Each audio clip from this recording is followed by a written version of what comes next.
Listen, I have been tending bar at the Comet's Tail for 6 cycles now, and let me tell you something.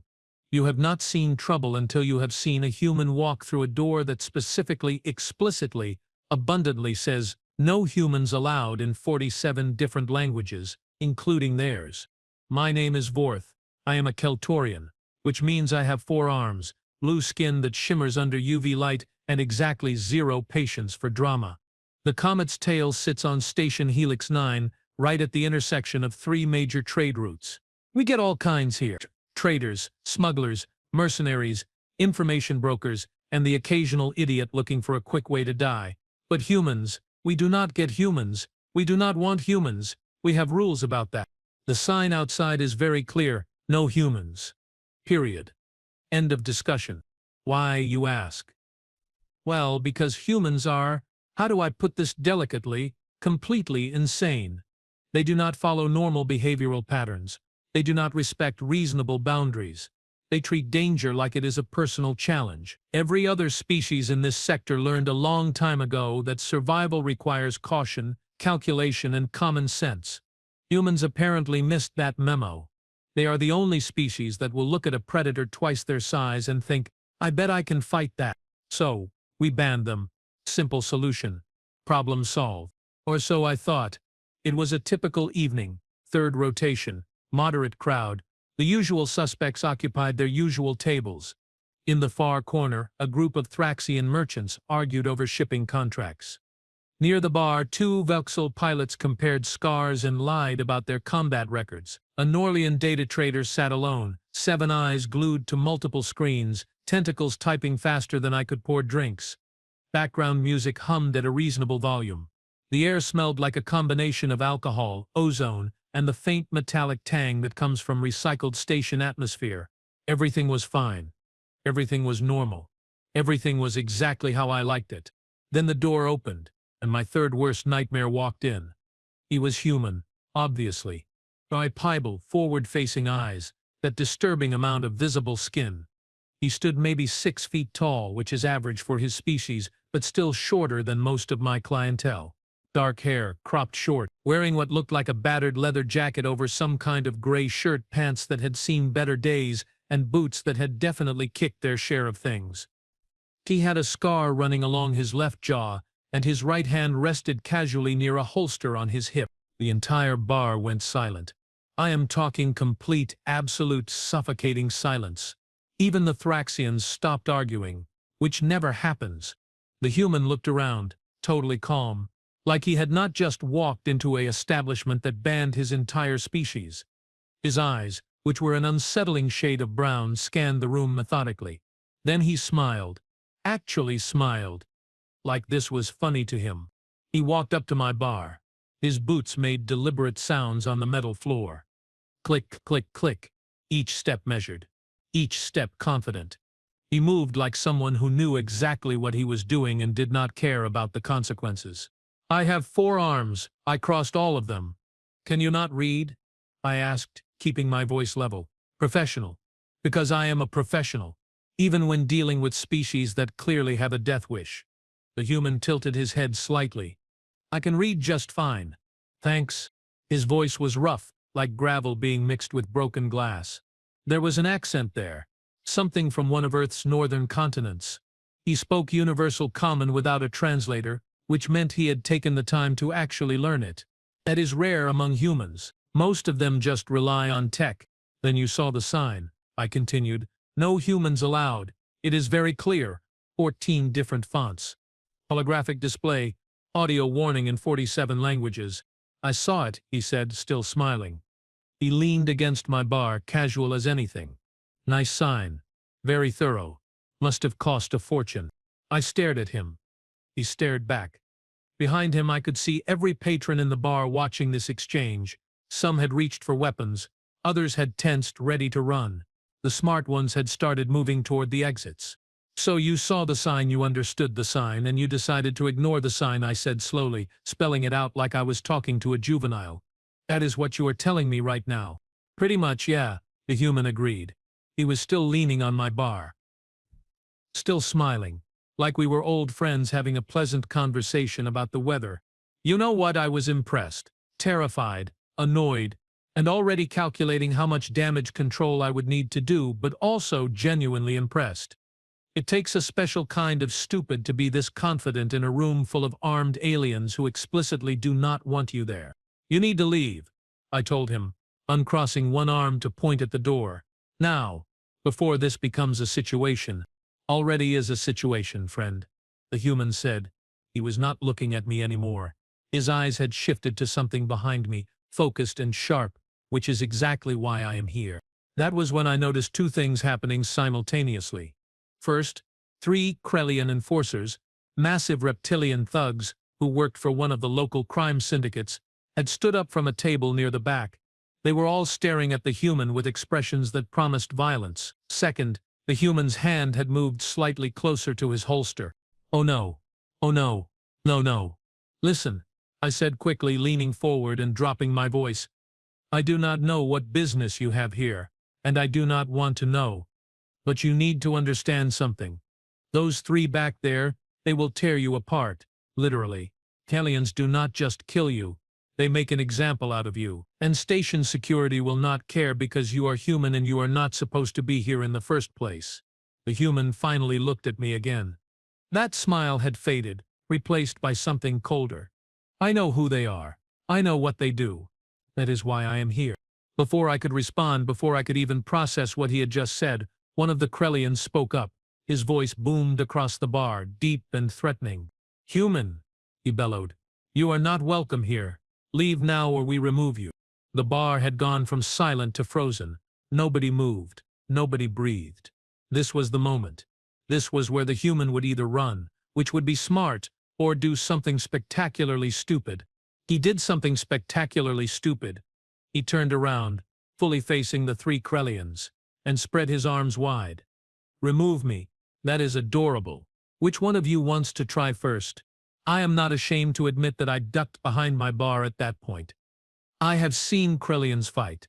They are 8 feet tall, covered in scales that can deflect most small arms fire, and strong enough to bend steel with their bare hands. There were 3 of them. There was 1 human. The math was not complicated. What happened next defied all reasonable expectations. The first Krellian charged. I heard his heavy footsteps thundering across the floor. I heard the human move, quick and light. Then I heard a sound like a wet crunch, followed by a roar of pain. I peeked over my bar. The human had dodged the charge, smooth as anything, and somehow gotten behind the Krellian. He had grabbed the enforcer's tail and yanked it hard, throwing the massive alien off balance. Before the Krellian could recover, the human had drawn his weapon, a sleek plasma pistol that glowed blue at the edges, and fired 3 shots into the Krellian's knee joints. The enforcer went down hard, crashing into a table and sending glasses flying everywhere. The second and third Krellians attacked together, learning from their companion's mistake. They came at the human from both sides, moving to trap him between them. It should have worked. It would have worked against any other species. But humans are built different. The human jumped, actually jumped, using one of the bar tables as a springboard, launching himself into the air and over the second Krellian's head. While airborne, because apparently gravity is just a suggestion to these people, he fired his pistol twice more. Both shots hit the second Krellian in the face, right in the eyes. The enforcer screamed and clutched at his face, blinded. The human landed, rolled, came up firing. The third Krellian tried to shield himself with his arms, but the plasma rounds punched through. Not deep enough to kill, but deep enough to hurt, deep enough to make the enforcer think twice about continuing this fight. 10 seconds. The entire confrontation lasted maybe 10 seconds. 3 professional Krellian enforcers, each one capable of killing most species with their bare hands, had been neutralized by 1 human who had not even broken a sweat. The bar remained frozen. Everyone stared at the human, who calmly holstered his weapon and turned back to face me. Now then, he said, walking back to my bar like nothing had happened, I will take a drink. Something strong. You decide. I just stared at him. My brain had stopped working properly. All 4 of my hands were shaking. You just... I could not even form complete sentences. They will live, the human said, jerking his thumb at the 3 groaning Krellians. Probably wish they would not, but they will live. I just needed to make a point. What point? I managed to ask. What possible point could be worth starting a war with a criminal syndicate? The human's expression darkened. Those three are not just enforcers, they are traffickers. They have been moving people through this station for months. Innocent people, kids. I tracked them here. Oh no. That changed things. That changed everything. People trafficking is the one crime that crosses all species boundaries. Every civilized culture agrees it is wrong. Every government outlaws it, but it still happens, hidden in dark corners, conducted by the worst individuals the galaxy has to offer. You are telling me, I said slowly, that you walked into a bar full of armed aliens, in a station where humans are banned, and picked a fight with 3 Krellian enforcers, all because you are investigating a trafficking operation. Not investigating, the human corrected. Ending. I poured him a drink. Vortilian whiskey, the strongest thing I had. He took it, nodded his thanks, and downed it in one gulp. He did not even flinch, which was disturbing because Vortilian whiskey is strong enough to strip paint. You are crazy, I told him, completely, totally, absolutely insane. Yeah, he agreed, setting the empty glass down. I get that a lot. Behind him, the other patrons were starting to recover from their shock. Some were leaving, smart enough to want no part of whatever was coming next. Others were staying, either too curious or too stupid to run. A few were even placing bets, because of course they were. The human glanced over his shoulder at the still groaning Krellians, then back at me. They are going to call for backup, probably already sent a signal. I would estimate we have maybe 5 minutes before this place gets very crowded. We, I repeated. Oh no, no, no, no. There is no we. You brought this trouble into my bar, you deal with it. You could help, he suggested. I need information. You hear things working a bar like this. You know who comes, who goes, who talks to who. I am a bartender, I said firmly. I serve drinks.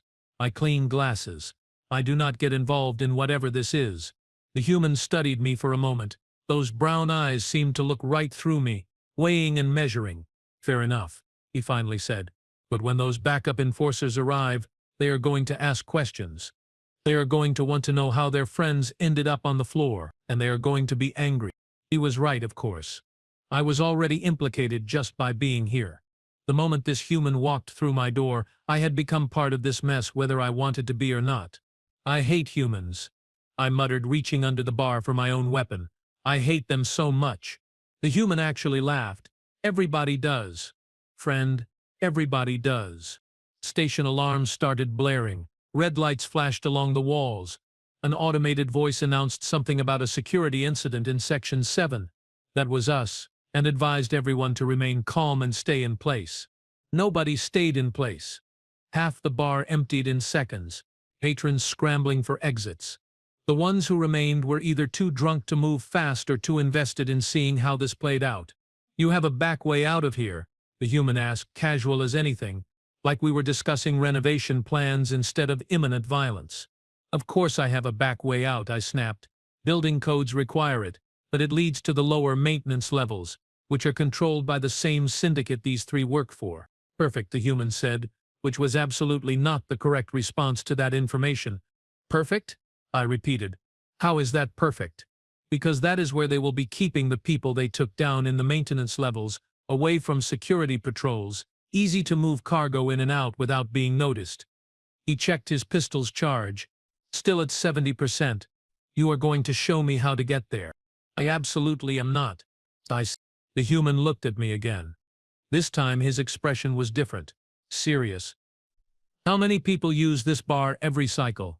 I do not know, maybe 50, 60 regulars, plus random traffic.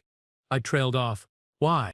How many of them have families, friends, people they care about who could disappear one night and never be seen again? I did not answer. I did not need to. We both knew the answer. This station has 40,000 residents, the human continued, most of them just trying to live their lives, work their jobs, stay out of trouble, and somewhere below us in those maintenance levels you mentioned, there are people who will never see their families again unless someone does something about it. Why you? I asked. Why does it have to be you? He smiled again, but this time it was sad, tired. Because nobody else The door burst open. Not the front door, the side entrance that leads to the station corridors. 6 more Krellians poured in, all armed, all furious. They saw their injured companions on the floor, and immediately focused on the human. "You die now, human," the lead enforcer roared. The human sighed. "Why do they always say that? Is there a script or something?" Then he grabbed my bar, which is bolted to the floor and weighs at least 400 pounds, and flipped it. It crashed onto its side, creating instant cover. Bottles shattered. My beautiful bar, 6 cycles of careful maintenance, destroyed in 1 second. "Get down," the human shouted at me. I got down. Plasma fire lit up the room, bright and deadly. The human returned fire, shots precise and calculated. More screaming, more crashing, more of my bar being destroyed. "This is your fault," I yelled at him over the sound of weapons fire. "All of this is your fault." "Completely true," he yelled back, firing twice more. "You can blame me later. Right now, how do we get to those maintenance levels?" A plasma bolt hit the wall inches from my head, superheating the metal until it glowed. That made my decision for me. "Through the kitchen," I shouted. "There is a service hatch that connects to the waste management system. From there you can access the maintenance tunnels." "You mean we can access them?" the human corrected, grabbing my arm with his free hand. "You are coming with me." "I am not going anywhere with you. You are insane." "Correct. Now move." He hauled me to my feet, all 4 of them, and practically dragged me toward the kitchen. Plasma fire followed us, burning holes in walls, ceiling, floor. My ears were ringing. My hearts were pounding. This was the worst day of my life, and it was only going to get worse. We crashed through the kitchen doors. My cook, a Bulgarian named Toss, took one look at the situation and immediately went out the back service entrance without a word. Smart guy. The human released my arm and moved to the service hatch I had mentioned. It was designed for waste disposal drones, maybe 3 feet square. "This?" he asked. "That is what I said." He kicked it open, the lock breaking under the impact, and looked down into the darkness below. "How far down?" 20 feet to the first junction. Then the tunnels branch out from there. You will need a map or you will get lost. "Good thing I have you then," he said, and before I could protest, before I could do anything, he grabbed me again and jumped into the hatch. We fell. My stomach lurched. I screamed, all 4 of my hands flailing for purchase that was not there. The human, insane as ever, seemed perfectly calm. He twisted in midair, positioning himself beneath me, and when we hit the bottom, he took most of the impact. We landed hard. He grunted but immediately rolled to his feet, somehow still holding his pistol. "You okay?" he asked. "Okay?" I wheezed. "Okay? You just threw me down a garbage chute." "Service hatch," he corrected. "You said it yourself. Now which way?" Above us I could hear the Krellians shouting. They had reached the kitchen. They would find the open hatch any second. I looked at the human, really looked at him. He was bruised, probably hurting from that landing, covered in who knows what from the hatch, and still pointing his weapon upward, ready to fight 6-to-1 odds without hesitation. Humans are insane. Completely, utterly, magnificently insane. "Left tunnel," I said, making my choice. 300 meters, then take the second right. That should lead toward the lower cargo bays. "Should?" he asked. "I am a bartender, not a station engineer.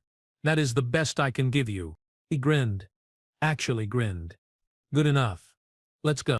And that is how I, Vorth, the bartender, a simple Kaltorian who just wanted to pour drinks and avoid excitement, ended up running through maintenance tunnels with a human who does not understand the concept of self-preservation, hunting for a criminal trafficking operation that would definitely kill us both if they found us first.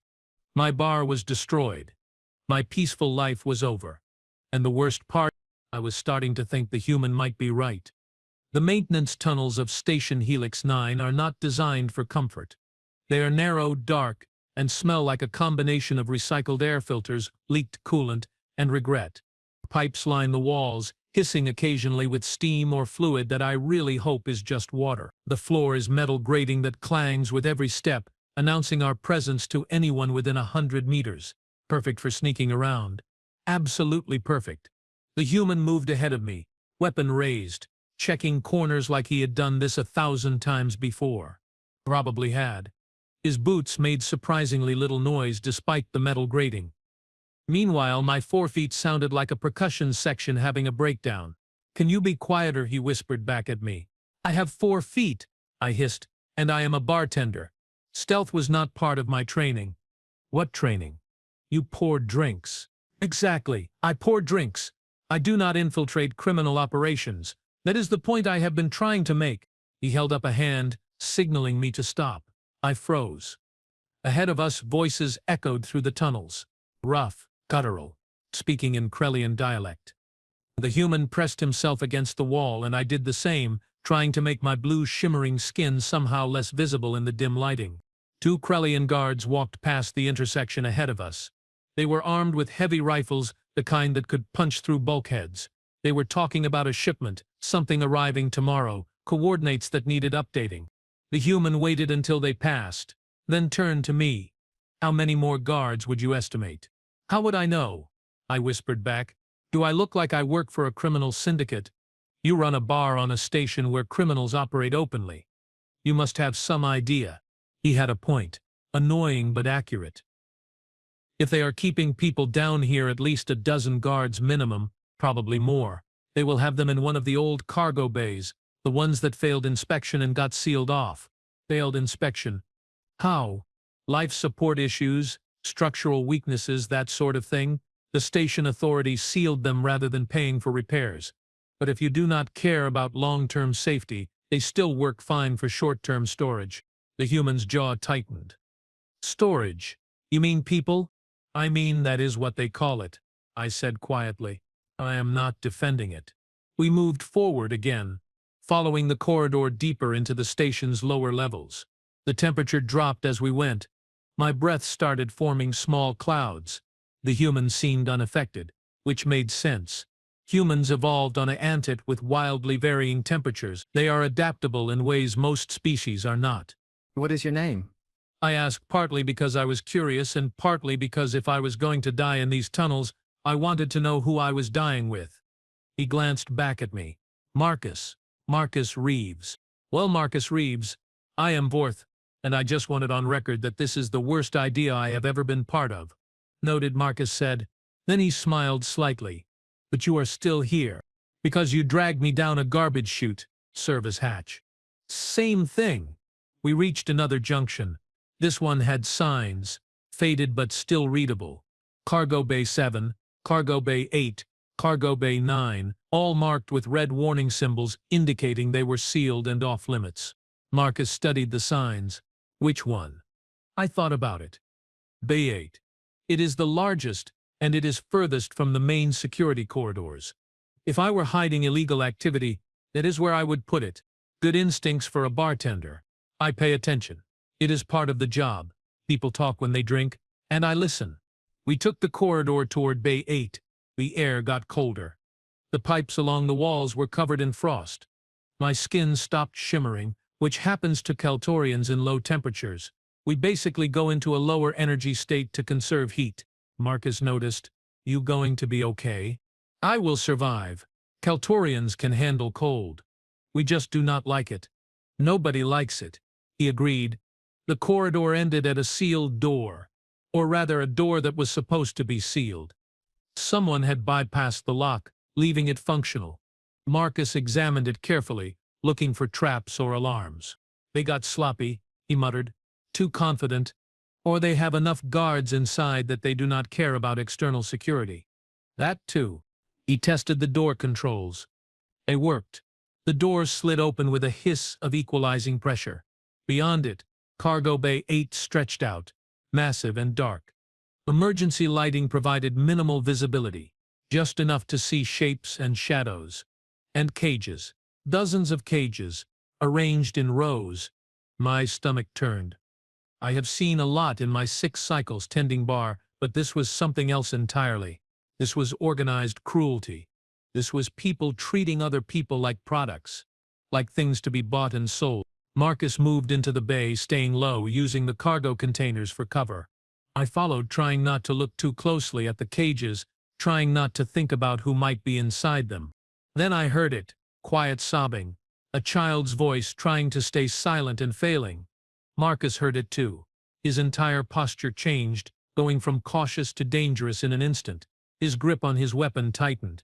His jaw clenched. I have seen anger before, but this was something more. This was cold, controlled fury. "How many guards?" he whispered. I peeked around a container. 4 that I can see, 2 near the cages, 2 by the far exit. "Only 4? They probably rotate shifts." "4 is enough if nobody knows you are here." "Not anymore, it is not." Marcus checked his pistol charge, 50% remaining. "Not great odds. I need a distraction. Something to draw them away from the cages." I stared at him. "What kind of distraction?" "I do not know, you are creative. Make something up." "I am a bartender." "So do bartender things." Loudly. This was insane. This was completely, totally, absolutely insane. But those cages had people in them. Children in them. And 4 guards were not going to just let us walk in and open the doors. I took a deep breath. All 3 of my lungs filled with cold air. Then I stood up and walked out from behind the container, all 4 arms raised. "Hey!" I shouted. "You there, guards. I have a complaint." All 4 Krellians spun toward me, weapons rising. They looked confused, which made sense. A random Keltorian bartender walking into their illegal operation was not exactly standard procedure. "Who are you?" one of them demanded. "How did you get in here?" "I am Vorth. I own the Comet's Tail. And one of your friends just destroyed my bar. I want compensation." They stared at me. I stared back. Behind them I could see Marcus moving, silent and invisible in the shadows. "Your bar?" another guard asked. "You came down here about your bar?" "Yes. It took me 6 cycles to build that business." 6 cycles, and your people came in and shot the place up. "Do you have any idea how expensive plasma scoring repair is?" "Get out of here before we shoot you too," the first guard growled. "I want to speak to your supervisor." "Our what?" "Your supervisor. Your boss. Whoever is in charge of this operation. I demand compensation for damages." 2 of the guards started walking toward me. Good. That was what I wanted. That pulled them away from the cages.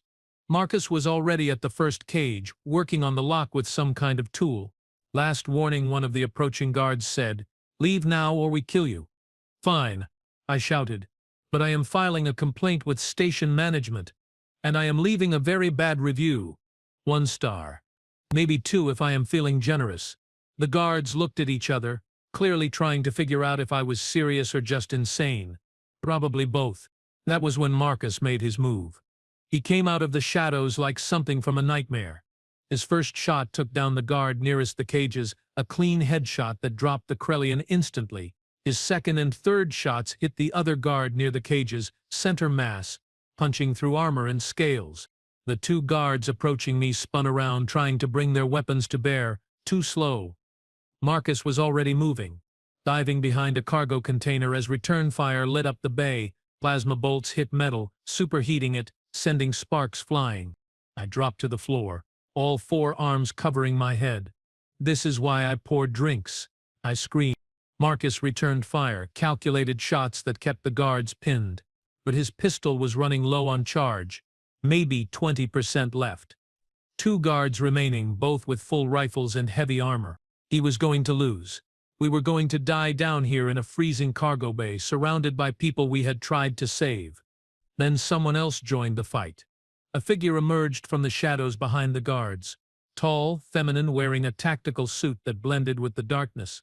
She moved like liquid, silent and fast. Before the guards could react, she had produced 2 short blades and driven them into the back of the first guard's neck, right between armor plates. He went down gurgling. The last guard spun toward her, but Marcus shot him in the side, catching him off balance. The figure finished him with a blade to the throat. Silence fell over the cargo bay. Just the hiss of cooling plasma and the quiet sobbing from the cages. The figure straightened and pulled back her hood. She was Valtorian, a species known for grace and precision. Her skin was pale silver, her eyes were solid black, and she carried herself like someone who had killed before and would kill again without hesitation. "Marcus," she said, her voice smooth and controlled, "you are late." "Had to stop for drinks," Marcus replied, holstering his weapon. "Literally." She looked at me, still sprawled on the floor. "Who is this?" "Vorth and bartender. Long story." He helped me find this place. Did he volunteer for this help? Not exactly. The Valtorian woman, whoever she was, turned her attention to the cages. We need to move fast. I planted charges on the main power junction. We have 10 minutes before this entire section loses life support. You what? I squeaked, scrambling to my feet. Relax, she said, not relaxing at all. 10 minutes is plenty of time. We get these people out, we move them to the evac point, and we leave before station security responds. Marcus was already at the cages, opening them one by one. People emerged, looking terrified and confused. Humans mostly, which explained why Marcus was so invested, but there were others too. A young Balvarian girl, 2 Thraxian boys, a Keltorian woman who looked at me with 4 eyes full of hope and fear. Can you walk? Marcus asked each person. Most nodded. A few could not, too weak or injured. He helped them up, supporting them, his expression gentle in a way that contrasted sharply with the violence he had just displayed. The Valtorian woman worked with him, efficient and professional. She handed out thermal blankets from a pack she carried, checked people for injuries, organized them into a group. We have a ship waiting, she told the freed captives. B-12, docking port 7. Stay together. Stay quiet. Follow us. One of the human children, a girl maybe 10 years old, grabbed Marcus's jacket. Are we really leaving? Is this real? Marcus knelt down to her level. This is real. You are safe now. I promise. She started crying. He hugged her, just for a moment, then stood and turned to me. You did good, Vorth. I complained about my bar. I said, that was the plan. Complain about my bar. It worked. Everything I own just got destroyed because of you. True. My business is ruined. Also true. I could have died multiple times. Yeah. I looked at the freed captives, at the children, at the Keltorian woman who reminded me of my sister, at the hope in their eyes. Worth it, I muttered. Marcus smiled. Told you. We moved out, a strange procession through the maintenance tunnels. Marcus and the Valtorian woman took point and rear guard. I ended up in the middle, helping carry a young Thraxian boy who could barely walk. The freed captives moved as quietly as they could, fear and hope warring on their faces. Behind us, alarms started blaring. The charges had gone off. Emergency protocols kicked in, sealing sections, redirecting power. We had maybe 5 minutes before station security locked down the entire level. Move faster, the Valtorian woman commanded. We ran. Well, they ran. I sort of scrambled along on my 4 feet, still carrying the Thraxian boy. The tunnels blurred together. Left turn, right turn, up a ladder, down a corridor. My heart's pounded. My lungs burned. I was not built for this. But we made it. B-12 appeared ahead of us, and docked at port 7 was a small transport ship. Nothing fancy, but it looked functional and fast. The Valtorian woman reached the ship first and activated the boarding ramp. Everyone inside, now. The freed captives hurried aboard. Marcus helped each one up, making sure nobody was left behind. I carried the Thraxian boy to the ramp and passed him to someone inside. You too, Marcus said to me. Get on the ship. What? No. Oh. This is where we part ways. You take these people somewhere safe. I go back to what is left of my bar. We never speak of this again. Your bar is destroyed. Station security is going to have questions. The syndicate is going to have questions. You stay here. You are dead. He had a point, an extremely annoying, entirely accurate point. I hate you, I told him. Everyone does, he replied. Now get on the ship. Station security appeared at the far end of the bay, 6 officers, armed and advancing. They saw us. They saw the ship. They started shouting commands. Marcus pulled me toward the ramp. Time to go. We ran. Plasma fire chased us, bolts burning the air. The Valtorian woman returned fire from the ship's boarding ramp, covering us. Marcus and I dove through the entrance, and the ramp immediately retracted. The ship's engines roared to life. Through the viewports I could see station security officers running toward us, trying to reach the ship before it could launch. Too slow. We detached from the docking port with a metallic clang. The pilot, someone I could not see from where I was sprawled on the floor, maneuvered us out of the bay and into open space. Acceleration pressed me into the deck. My stomach did flips. Then we were clear. The ship banked hard, dodging pursuit from station security vessels, and jumped to faster-than-light travel. The stars stretched into lines, and Station Helix 9 disappeared behind us.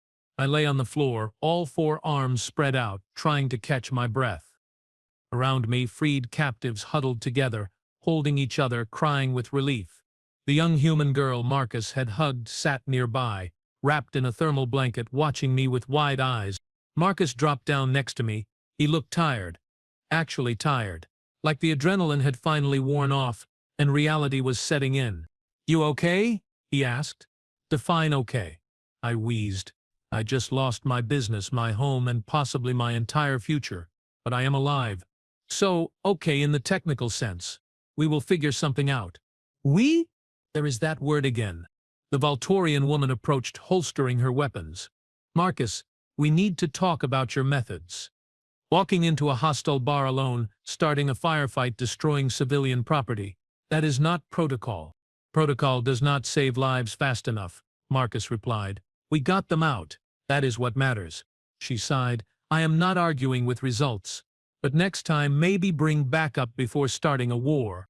"Where is the fun in that?" She looked at me. "I am Kira, by the way. I work with Marcus. We are part of an organization that handles situations like this.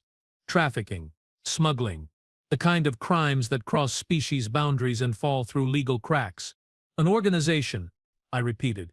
"What kind of organization?" "The unofficial kind," she said. "We do not exist on any records. We do not answer to any government. We just do what needs doing." I stared at Marcus. "You are some kind of vigilante." "Vigilante implies I am doing this illegally," he said. "Technically what we do is very illegal, but also very necessary. That does not make sense. Welcome to my life." The ship shuddered slightly as we dropped out of faster-than-light travel. Through the viewports, I could see a small station. Not a major hub like Helix 9, but something independent. A free port. "Where are we?" I asked. "Safe haven," Kira explained. "We have contacts here. These people will get medical attention, legal documentation, and help finding their families or starting new lives." The freed captives were already standing, looking out at the station with expressions of disbelief. One of the humans, an older man, turned to Marcus. "Thank you. I do not know how we can ever repay you." "You do not need to repay anything," Marcus said. "Just live your lives. Be safe, that is enough." We docked. Station personnel came aboard. Professionals who clearly had experience with this kind of thing. They guided the freed captives off the ship. Gentle and efficient. Medical teams waited outside. I saw the young human girl get wrapped in a proper blanket. Saw someone hand her something warm to drink. Saw her smile for the first time since we found her. And despite everything, despite my destroyed bar and uncertain future, I felt something, pride, maybe, or satisfaction. The knowledge that we had done something that mattered. Marcus stood next to me on the boarding ramp, watching the people we had saved disappear into the station. "You did good today, Vorth." "I did not do anything. I just complained about my bar and got dragged along." "You made a choice. You could have stayed safe. You did not." "I considered that. Humans really are insane, you know? Your entire species. Completely crazy." "Absolutely," Marcus agreed. "We run toward danger instead of away from it. We make stupid decisions based on principles. We risk everything for strangers. It is irrational and inefficient, and gets us killed regularly. So why do it?" He smiled. "Because someone has to. And we would rather die trying to help than live knowing we did nothing." That was the most human thing I had ever heard. Kira appeared beside us. "Vorth, we need to discuss your situation. You cannot go back to Helix 9. The Syndicate will be looking for you. Station security will have questions. You need a new identity, new location, new life." "I gathered that," I said. "What are my options?" "We can set you up at another station, provide documentation, some starting capital, help you open a new bar." "Or?" I asked, because I could tell there was an or coming. Marcus and Kira exchanged glances. "Or," Kira said slowly, "you could work with us. We need people who can blend in, gather intelligence, run safe houses. A bartender with your skills and connections could be very valuable." I laughed. Actually laughed. You want me to join your vigilante organization? You want a Keltorian bartender to become some kind of undercover operative? You handled yourself well today, Marcus said. You think on your feet. You stay calm under pressure. And you care about people even when it is dangerous to care. That is rare. I am not a fighter. Neither am I, really, Kira said. I am a strategist who learned to fight because I had to. Marcus is an investigator who shoots people when necessary. We all bring different skills. Yours would be useful. I looked at them. At Marcus, the insane human who walked into a bar he was banned from and started a rescue mission. At Kira, the Valtorian assassin who talked like a corporate manager. At the ship around us, worn but functional. At the freed captives outside, starting new lives. My bar was called the Comet's Tail, I said quietly. I spent 6 cycles building that business. 6 cycles pouring drinks, learning names, creating a place where people felt safe, and it got destroyed in one night because someone needed help. I am sorry, Marcus said, and he sounded like he meant it. Do not be. I am not finished. That bar was everything to me, but you know what I realized today? It was just a bar. Those people out there, they are lives. Real lives that have ended badly if we had done nothing. I turned to face them fully. I will work with you. I will use my skills to help. I will open bars on stations where you need intelligence gathered, and I will pour drinks and listen to conversations. And when you need someone rescued, I will complain loudly while helping anyway. Because apparently that is who I am now. Marcus smiled. That genuine smile, not the cocky one from earlier. Welcome to the team, Vorth. But I have conditions, I added quickly. First, no more garbage chutes. Second, no more getting thrown into firefights with 0 notice.